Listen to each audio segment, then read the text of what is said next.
Hello everybody, it's Amy Coe from Snark Heart here to show you my latest gimmicky ornament from Snark Heart. This is the movable Santa and reindeer ornament. And I am going to do a quick video. I'm going to turn the lights back on in a second here to show you how to assemble this. Just like everything else Snark Heart, it is fast, fun, and easy. So let's turn on the light and talk about all of the elements for this cute ornament. Maybe I can turn on my light, maybe I can't. We'll see. Oh, there we go. Okay, so few things I want to chat with you about on this. This is engraved. This acrylic piece is engraved, and it is reverse engraved so that you really get, you're not going to have the deep engraved part on the top. I will have a link in the listing to where to find the lights. But the other really cool thing with this is when you put it on your Christmas tree, you can just stick one of your Christmas lights right in the hole there and it's going to glow. Eventually, I may figure out how to motorize this, but that day is not today. So we're going to talk about just how to do it and just flip it with your fingers, and that is just as cute as it comes. So let's get to it. Oh, by the way, this one is done in acrylic. I found that I kind of prefer it in wood because, excuse me, because it's easier to add this little turnbuckle in the back to keep your light in place if you decide to do that. Additionally, a fully acrylic thing gets kind of heavy, and then the light really shines through the cloud a little more than I would like it to. So this next one that I'm going to assemble is actually going to be a combination of wood and acrylic because I can. So to start off with, we've got these pieces that look like a washer. Got one too many. And what I'm going to do is take them. Okay, that one's too big. I have an extra one. I'm going to take these and I'm actually going to glue these first so they'll be nice and cured by the time we get to that step. So I do these ones out of acrylic so that the light shines through the rotating part best.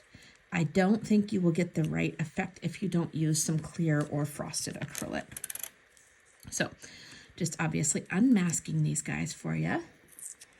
And when it comes to acrylic, if I can work fast enough, I really like to use Weld On's Fast 16. It's a gel formula, and it is so strong. It is literally melting the acrylic so that it essentially becomes one piece of acrylic. Of course, this humdinger is just going to unmask terribly because I'm on camera, because why not? There we go. I think we're getting it now. Ta-da! First grade pottery class, I don't know if you have to do this, but I like to score this a little so that adhesive really gets down into the cracks. You may not have to do this, but again, I really want to make sure I have a nice adhesion. So again, Weld On's Fast Set 16. It smells kind of like evil has erupted in your craft room, but it dries really fast. So, and who needs all those pesky brain cells anyways, right? Am I right, people? All right, so a little goes a long ways, and I have now squished out way too much. Cap that off pretty quickly, and then just make sure that these guys line up nicely. It doesn't matter how this looks. Our main idea is that light is going to travel through these. So if you're curious, there's some tests out there that show how strong this stuff is. Like, they couldn't break it when they put it together. And supposedly it will only stick to acrylic, although I have found it sticks quite sufficiently to hands as well. It is not a totally clear adhesion if you're hoping for that look. If you want to do that, I will do another tutorial for you another day talking about using UV resin. Okay, so I'm going to set this aside. And so this can get drying while we're doing the other things. I'm going to assemble the cloud first. This consists of, excuse me, 2 layers. One is just the background cloud layer, and then the other is texture, because we all know I love me a good layer. I love texture, and okay, there, good. I was afraid this glue was going to be clogged up, because why wouldn't it be? don't go real crazy with the glue on this. It's not like this is going to be, you know, a high use area, anything like that. Just dot, dot, dot. Kind of dot as many places as I can, but I'm not going to make myself too crazy. This would be a really good place if you are smarter than me and remembered to put 3M on your material before you cut, but obviously I'm never going to catch on to that. So, all right. This particular time I cut this project out of balsa. I got some balsa off of Amazon, and I'm not going to lie, I've been really impressed with it. It paints up beautifully. It stays nice and flat. One of the last videos I did, I showed you guys with some supposed Baltic birch that was essentially shaped like a banana.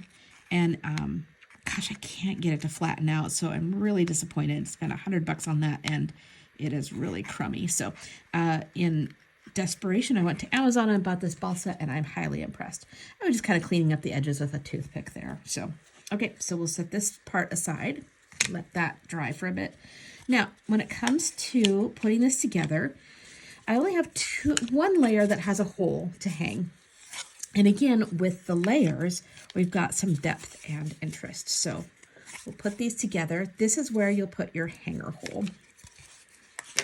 I don't usually go super duper crazy with glue.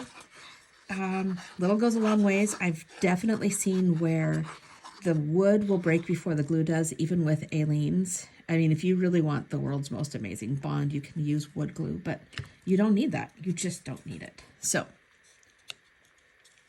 oh, I got a little smear there, but when it dries, nobody will ever notice. Plus, I don't sell these, so I don't have to be as careful as you guys do. Smushy, smushy. And then on the back, I'm going to go ahead and take one of these plain rounds just to finish it out. And I'm actually going to just put the cut sides together so I don't even have to paint the back.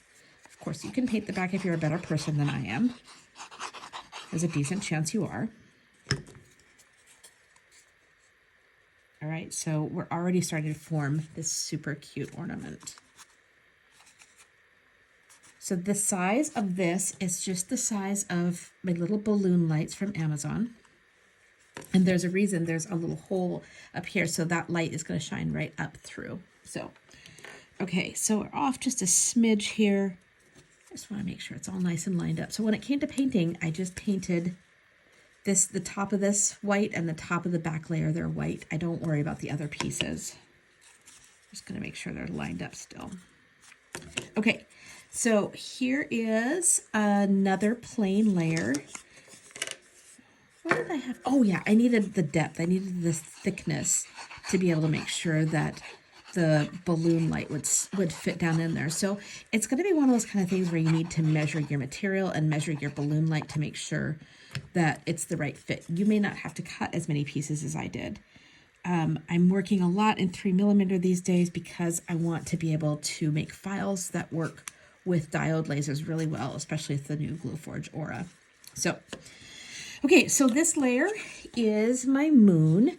This has scored craters on it. You don't have to do that. It is a color that is on its own so that if you don't want to, if it's showing up too much, you can just ignore that layer. I had considered cutting these all the way through and then painting this layer, but, you know, it's just more stuff you have to dink around with, and you know, who wants to dink around forever? Now, had I been courteous, I'd have had this unmasked before I started the video, but here we are. I'm rude. So on this layer, on the moon layer, in addition to the craters being scored, the center is scored, so you're going to know exactly where to place your post so it's centered. Okay. And there we are. Unmasked on one side, and I got to get the other side so we can glue it down. I have made that error before where I not unmasked something and glued it together and had to destroy the whole mess. So irritating. So for this, because I've got acrylic and I'm gluing it to wood, I'm going to go ahead and use E6000. I always use the small tubes of E6000 so it doesn't dry out quite so easily and get gross. So this is going to be another case where you don't have to go bonkers with the glue. A little is going to go a long way, and this is going to be a nice stronghold. We're going to use this again in a moment here when we adhere the front layer.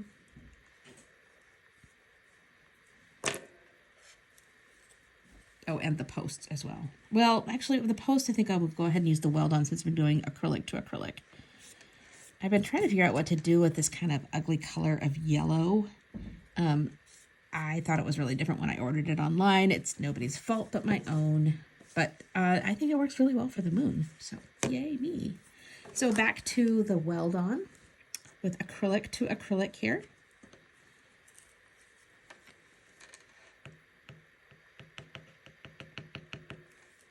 Like so. This will leave spider webs all over the place. You'll want to be careful about that on other projects. This project is not going to matter too much. I'm going to get right over top of this and make sure I've got it nice and centered. So this is the main bit of assembly we need to do on this ornament.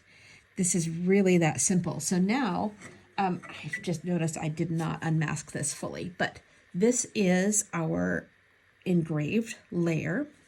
The back side here. As you can see, I've got a few spots that I need to still unmask between these reindeer legs. I was unmasking it like midnight last night, so that's why it's kind of messy. I'm going to go ahead and, well, I was going to use, oh, here it is. Here's my Gorilla Tape.